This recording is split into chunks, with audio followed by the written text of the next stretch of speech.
This is the true story of Ruth Finley, who was subjected to stalking, kidnapping, and stabbing, only to come to find, once the perpetrator was caught, it hit much closer to home than anticipated. Hello. Today we're going to cover another true story. This is a bit of an older one, but when I read the description, I thought it was so intriguing. Little Girl Fly Away by Jean Stone. This book was written not only with the approval but the participation of the victim and other people related in the events that transpired. And apparently there's also a movie, although I haven't seen it. In 1977, Ruth Finley and her husband Edward were living in Wichita, Kansas. At this time, Ruth was 47 years old. Now, the initial catalyst for all of these events that follow, Edward was getting some home renovations done and aggravated an old injury. It caused severe pain and actually caused him to lose consciousness. Ruth had to call the ambulance and he was taken to the hospital. Ruth thought that he had had a heart attack, despite the fact that Edward had in fact not had a heart attack and just aggravated an old injury. The hospital wanted him to stay for several days just so that they could make sure that he was okay. A clear sign that this is not taking place in modern times. Edward was going to be staying in the hospital for a little while under observation. Ruth ended up going home. Now, it is important for context. During this time in Wichita, Kansas, the BTK strangler was on the loose. So I'm not going to get into a lot of detail about BTK, but if you've never heard of him, infamous serial killer. The BTK stood for Bind, Torture, and Kill. So it was very scary that this serial killer was on the loose where they live, right? It was highly unusual for Ruth to be spending the night alone at home without Edward there. On this night, when she is home alone, she receives a strange phone call. And at first, she thinks it must be an old acquaintance because he addresses her by her maiden name, which is Smock, and proceeds to ask her questions. She's answering him and kind of talking to him, trying to figure out how she knows this person. It is at this point that this person brings up a traumatic experience when she was 16 years old. It was something that was a big enough deal that this incident appeared in the newspaper at the time. So this man on the phone tries to extort her for money and tells her that if she doesn't give him money, that he will share this newspaper article about this experience she had. So I'm sure you're wondering, what on earth happened that there was an article written about it, and why would she be humiliated by this? Well, at this time, she lived in Fort Scott, Kansas, and at the age of 16, she was alone. An intruder broke in, used chloroform to incapacitate her. While she laid unconscious on the kitchen floor, the intruder proceeded to use a hot flat iron to brand her thighs. She woke up just to the sight of her one leg bleeding and was able to call her parents, call for help. The man was never found, was never seen again, was never charged. He was just sort of described as some kind of weird pervert who went through all this trouble just to brand this young girl. It seems strange that someone would use an article about an experience like that, using that as a way to threaten somebody, basically exposing someone as a victim in their younger years, seemingly at a time when children's names weren't protected or victims' names weren't protected in the media. Both Ruth and Edward are the type of people who do not like to draw attention to themselves. They live very modestly, they are not flashy, and so for somebody like Ruth, who really does not like to have attention on her, it would be very embarrassing to have her private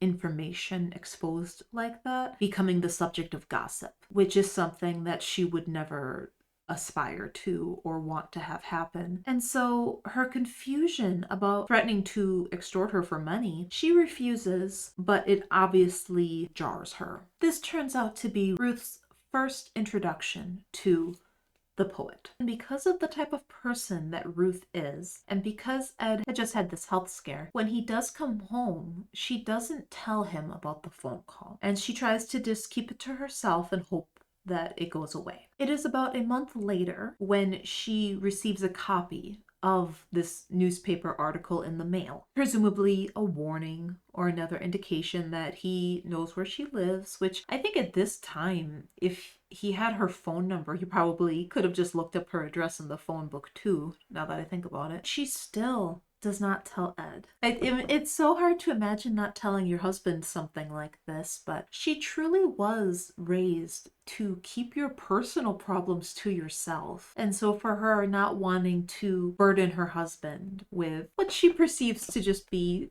drama and nonsense. But then the phone calls continue. Then there is an incident when she is out window shopping, waiting for Ed to be done with work, and a man approaches her. He says something to her about how she did a good job and she should take the weekend off. And she tells him that she's married, and he responds with, "Are you still married?"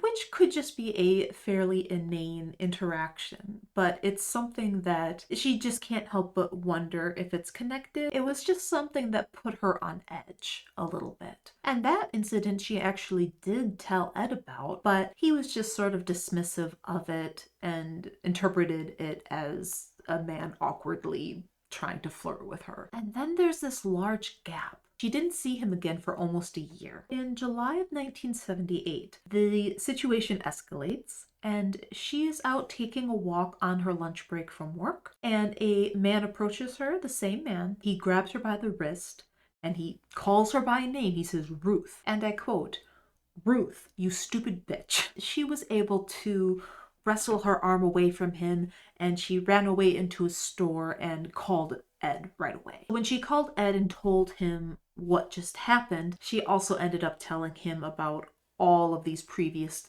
things that had happened a year prior. At this time, Ed does decide that they should go to the police, but at this point, very little comes of it. Again, keeping in mind that there isn't a whole lot to go off of as is, and this is also during the time of a serial killer on the loose. It's just not going to be high priority with the little information that they have at this point. Then about 3 months later, she receives mail that says, "Fuck you, fuck the police, and fuck the telephone company." Which is kind of funny out of context, but she worked for the telephone company, so I guess he didn't like where she worked. She is starting to receive letters again, fairly regularly from the poet. The letters are kind of peculiar. They often include rhymes, which is eventually what will lead to him becoming known as the poet. The words are often misspelled, almost kind of childlike in the way that they're written, but also there will occasionally be a more complicated word that the average adult wouldn't use in casual conversation. He would spell laugh, L-A-F-F, but then he would also use words like prolegomena. Prolegomeners. Is that an R or an N? Prolegomenins. See, I don't even know what the word is. It's a very strange combination of using these bigger words, but then misspelling very basic words. So now it is October of 1978, and Ruth is abducted off of the street. This man pulls her into the back of a car. There is a different man driving, so we have two different men involved. She is not sure where they are driving to, but she is able to convince them to pull over by telling them that she needs to pee. And they actually pull over. They don't want her to make a mess in the back of the car, but they don't want her to run away, so they take her shoes and her sweater and then expect her to pee on the side of the road. But because they have her shoes, they don't think she'll try to run away, but she does. She successfully runs away and is able to make it to a liquor store where she's able to call the police and Ed. This is obviously, again, a very strange incident. If you're obsessed with Ruth, then why are you asking for money? because that's very impersonal. That doesn't have anything to do with her as an individual. What is the point of this? Obviously, this was a terrifying experience, and her stress and anxiety surrounding this entire situation has started to manifest physically, where she's suffering from stomach pains and migraines. She's just really going through it, and she's having a very hard time trying to maintain her stoic presentation that she tries to show the world. Ed, meanwhile, is obviously terrified that this happened to his wife, and he is trying to take steps to ensure her safety. He starts carrying a pew-pew every time he goes out with her so that he can protect her if he needs to. He starts checking the house and the perimeter at the house before they go to bed every night. Everything is very tense and confusing, and no one's really sure what's going on or where is it going to end. And like with any stalking situation, you don't know when the person is going to appear. What are they going to do? And when he writes her letters, he says things. This is a quote from one of the letters. "You know in your fucked up mind you are going to die.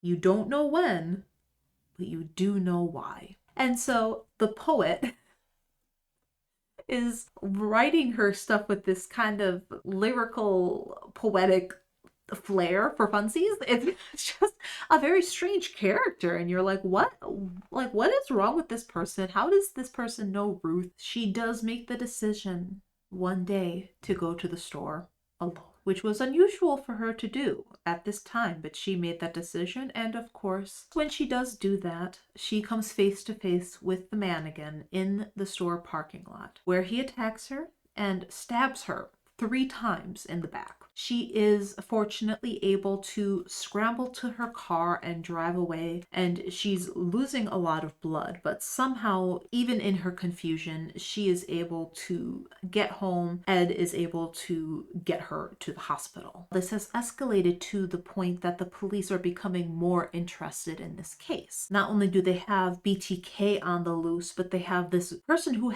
presumably hasn't killed anybody yet, but is clearly a threat to Ruth and who knows who else possibly. This isn't Ruth's little secret anymore, but it is something that, despite the fact that she was stabbed, she is downplaying the severity of this to her adult children, to her sister, to anybody in her life that she might casually mention it to. She doesn't want to come across like she is attention seeking. So here is where there is a big change. There is a new police chief named Richard Lamunian, and when he becomes in charge, he sits there and goes through all of the information they have about this case, and he becomes of the opinion that it is in fact Ruth.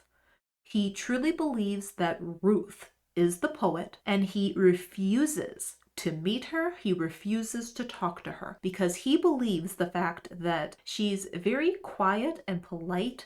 She's very likable and kind, and he is convinced that it is something about her and being near her that blinds people to who she really is. When the other policemen were around her, it obstructed their objectivity, that they could not wrap up their heads around the obvious, which is that it's her. The police start to tail her, and what do they find? Well, she's in the car with Ed. They go to the mailbox and they mail some letters. Normal thing to do. When they drive away, they block off the mailbox and they get the post office involved to open up the box, and they find the letters that she sent. And wouldn't you know, one of them is from the poet addressed to her. Well, that's pretty damning evidence. But they continue to tail her to get more. And so they tail her and find her repeatedly mailing letters out as the poet. Before the police approach Ruth, they bring in Ed. And they tell Ed what they found. He is somebody who, the way he was raised, he would never doubt something a policeman was telling him or a detective was telling him. He was so perplexed, he didn't understand because he had no idea. He had no idea. He didn't understand how it was possible that Ruth had done all these things. The hospital specifically said that she couldn't have stabbed herself. His reaction to all of this is just denial of any knowledge to it and confusion. He's in a state of shock, really. However, at the same time, he felt relief that she wasn't in danger anymore. There was nobody else out to get her. We're going to figure this out and she's going to be okay. And so then the police, of course, bring in Ruth. She is also somebody who was raised to never believe that a detective would be lying. Ruth is also very confused and starting to doubt herself and coming to the conclusion that she must be crazy. She doesn't really do a traditional confession. She just concedes what the police are saying because she has no recollection of doing these things, but she doesn't believe that the police are lying to her, and she's just increasingly confused and emotional, and she believes that she's crazy. There's every indication that Ruth is in fact the poet, but how or why is still very much up in the air. When Ruth finally saw Ed after she was grilled by the police, she ran to him and he embraced her. His first words to her were, "We'll get through this. I love you." And he just held her as she cried. He doesn't know what's going on. He doesn't know if this was done maliciously, but he doesn't believe that it is. This is his wife that he loves. And even though he doesn't know what the hell is going on, his first response is to show her love and support. I believe it was around the time that Ruth got stabbed, the poet started to appear in the news. People knew their involvement. People were going to know that Ruth was the poet. This was a public humiliation for the both of them. So at this point, it is October 1st of 1981 when Ruth is committed as a patient to St. Joseph's. So she is being treated at a mental health facility until they determine if it's appropriate to charge her or if she should just have to continue with the mental health services. The fact that she is at this place is obviously supporting her narrative in her head that she's crazy. There is a psychiatrist named Dr. Andrew Pickens who just moved to Wichita. And so when he's going to meet Ruth, he was not privy to all the stuff that had been on TV about the poet. He didn't see any of that because he's new to the area. So he did not have a preconceived notion about Ruth. He was going in kind of fresh. The approach that Dr. Pickens wants to take with Ruth is something called supportive therapy. Supportive therapy is intended to help the patient determine the difference between good ways of coping and bad ways of coping. The other approach is psychoanalytic, which is insight oriented, basically trying to get to the root of the problem. This woman, Ruth, is exceptionally repressed. It is very hard to get her to talk about how she's feeling about much of anything. Generally speaking, she has a very hard time crying in public, although these circumstances were extreme enough that she did. But generally speaking, she has a very hard time crying. She has a very hard time being angry or doing anything that she perceives could lead to somebody disliking her or getting mad at her. Even something as simple as disagreeing with her husband is something that she doesn't generally do. Dr. Pickens meets with Ruth and he makes an initial diagnosis of atypical impulse disorder with dissociative and depressive features. Basically, she has severe repression of unacceptable feelings like anger or lust, and he believes that the stress of Edward's illness triggered a fear of abandonment or a fear of being alone, and that she dissociated the poet. The way he describes it is to gratify and defend against these emotions or urges simultaneously. And his thought is that she was going through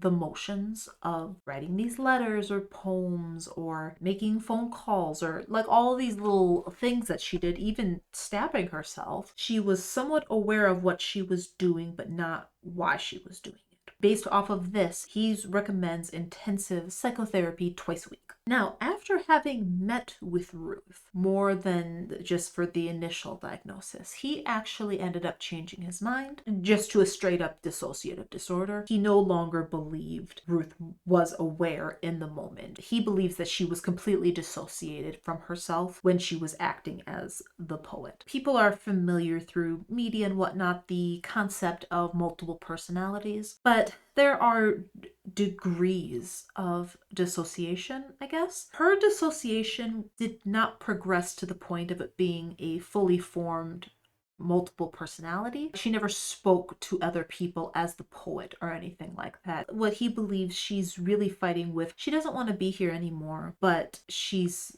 ashamed and scared to actually follow through with it herself. And so there's this fantasy element of the poet kind of taking care of her darkest urges on her behalf. And this is a quote from Ruth. And it's kind of a brave thing to get yourself out of everyone's way and do it in a way that no one ever finds you. Her desire to not be an inconvenience even in death. Dissociation is something that is very extreme and doesn't happen lightly. Dr. Pickens is determined to work with her and figure out why. He believes that if he can figure out why she started coping with whatever through dissociation, that if they can get through some of this repression, they can ensure that the poet never comes back. And so she does not do any jail time. And if you think about it, really, her worst crime she committed was wasting police resources. She never hurt anybody besides herself. And it's not that long, it's a few weeks before she's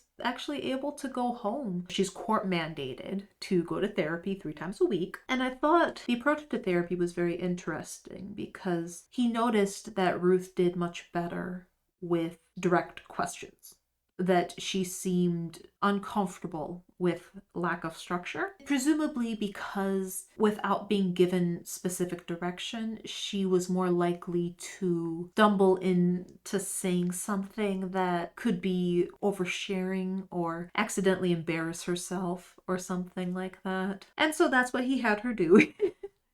He would just let her talk about whatever she wanted to talk about. This doesn't take long before you find that she does have severely repressed memories. It was around this point when I was reading it where it dawned on me. I was like, oh, if she's having these dissociative experiences, was that experience she had at the age of 16, was that real? He specifically mentions that he does not believe that would have been a severe enough trigger to be the sole cause of her dissociation. It's a bit of a question mark. Even at the end of the book, that specific memory, it's not really clear if that was her dissociating or if that was a real experience with a real person. But obviously, even somebody who does have a dissociative disorder can still be the victim of a crime. It does make it harder for them to be believed, but it's also something where it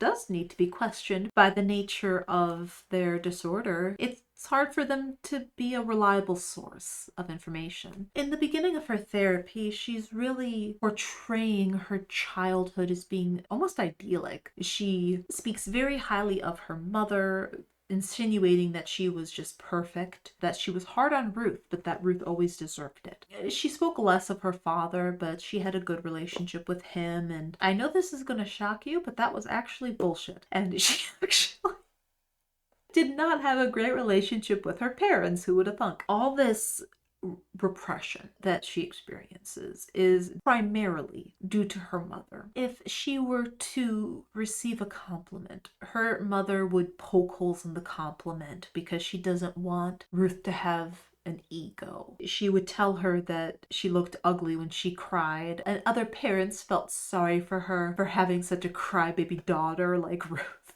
And Ruth can say things like this, and she can tell these stories with the frame of mind that her mother was right. That it was true that Ruth did cry too much, and it's good not to be egotistical, justifying and defending all of her mother's behavior. And she really came to the conclusion, based off of all this information, that she was a bad kid. As all of this stuff was coming forward about the poet, she was kind of reverting back to that, like, oh, I'm bad. I'm a bad girl. I deserve to be punished. I'm bad. I'm bad. I'm bad. And so we're scraping away at her version of what her childhood was like. And her repressed memories start to come to the surface. She is able to very slowly, over time, reveal these things to Dr. Pickens. And she ultimately, because the thing about the poet is that Ruth herself does like to write. She liked writing poems. And so a lot of the time she would be able to write poems and read them to Dr. Pickens, and that would be an easier way for her to reveal her emotions and talk about her experiences than to just kind of riff off the top of her head. We're going to get into some heavier subjects now. Based off of what we know about people who do weird shit, a lot of them were abused in some way as children, right? So in Ruth's case, she was repeatedly molested by her neighbor as a very young 3 or 4-year-old girl. I will tell you that if you decide to read this, there are specific descriptions of what happened. So if that is something you do not want to read, then you probably want to sit this one out. I am not going to get into the specifics of what was done. I will simply state that he would come over to the house and say, oh, she looks so cute in her little dress. I'd love to bring her back to my house and show my wife. And her parents would make her go with him, even though she didn't want to. And it was incidents like that where he would take advantage of that situation and essay her. It is during these episodes where she first experiences dissociating, where she floats above herself and kind of escapes her body during these attacks. Something that makes it particularly disturbing is the fact that this little girl is being hurt repeatedly and she is crying and running away. And her parents' reaction to this is to belittle her for crying all the time and yell at her for running away and forcing her to spend time with this neighbor to show how polite she is. And at no point do they ask her why she's crying. They do not comfort her. Just made it abundantly clear to this little girl that no one would help her. To experience something as terrifying as that at such a young age, times where she truly believed she was gonna die, and to have the people who are supposed to love and care about you the most in the world not give a shit. If something terrible is happening to your physical body, I can understand your mind coping by removing itself from your body in a sense. It's harder to understand how all these things can come together, that 40 plus years into the future that there can be a trigger and that it can manifest in this way. It's so scary to think about how the way that our brains can, even in an attempt to protect us, can ultimately betray us. An attempt to cope can just completely get it all wrong. The therapy that Ruth was having with Dr. Pickens was so helpful. Even after it was no longer mandated, she still went because she wanted to be better. She wanted to get to the root of this so that she could live a peaceful rest of her life. And she becomes very close to Dr. Pickens during this time, as much as you can be in an appropriate therapist-patient relationship. But she openly admits to him that she fantasizes about if he had been her parent. She doesn't know if he has a family or if he's married, but she fantasizes about him having a daughter, that he is a safe person, and that if he had a daughter, he would keep her safe. And there's a very specific memory, her worst memory, that she had kind of dug down the deepest. And it's her memory of being assaulted, but she wasn't able to dissociate. And so she was there and present for the entire thing. How she laid there afterwards. The man got up and left and walked away. And she just laid there because she wanted to die. And she had that overwhelming feeling of no one will ever help me. No big person is ever going to help me. As she talks about these experiences, she refers to herself as the little girl. She has a very hard time saying, I was just laying there. She says the little girl was just laying there. The little girl wanted to die. It's her, but even in her therapy sessions, she's talking like it's somebody else. And she has these fantasies about if she had had Dr. Pickens at that time. I'm going to actually read the quote. She was telling Dr. Pickens what she would want him to do if he could have been there in this moment when she's the little girl and she's just laying there because she wants to die. I want you to pick her up and hug her. I want you to go and make the little girl feel better. I want you to tell her that you're sorry for what happened, and I want you to help her get cleaned up and dressed. And then I want you to take her out of the barn, tell her this will never happen again, tell her that she's safe. So this book gets kind of hard to read at points. And this whole thing where that can never happen. He asks her why she doesn't fantasize about herself doing that. And she says something along the lines of, it's not right to feel sorry for yourself. You can feel sorry for others, but you shouldn't feel sorry for yourself. And he says to her, well, what would you do if the little girl wasn't you?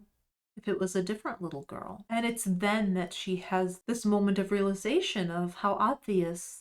Of course, I would do all the things I just said. I would go and I would help her and I would clean her up. I would do all these things. And she has this moment of realization that she deserved those things. There was nothing inherently bad about her that made her deserving of the bad things that happened to her. Is able to establish this fantasy, her as an adult going and picking herself up. It might sound a little corny the way that I'm describing it, but it's an exceptionally powerful moment in the book. Bad things just happen sometimes. Bad people get away with things, but she didn't deserve it. She deserved to have parents who cared about her, who protected her. She deserved better. Getting to that point allowed her to do things like disagree with her husband.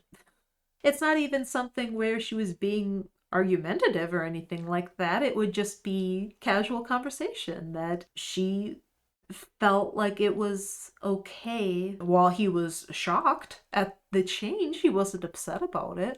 That's why she couldn't show anger. She couldn't show frustration. She couldn't complain. She couldn't show self-pity. She couldn't do any of these things because all of that made her feel unsafe because it put her at risk of people disliking her or disliking something she said. It opens her up to criticism. And getting herself to a place where that's not the end of the world, that she can bear it. The emotional turmoil that I have endured while reading this book, it's very inspiring. She took control back over her life, and as a result of that was able to live a peaceful rest of her life.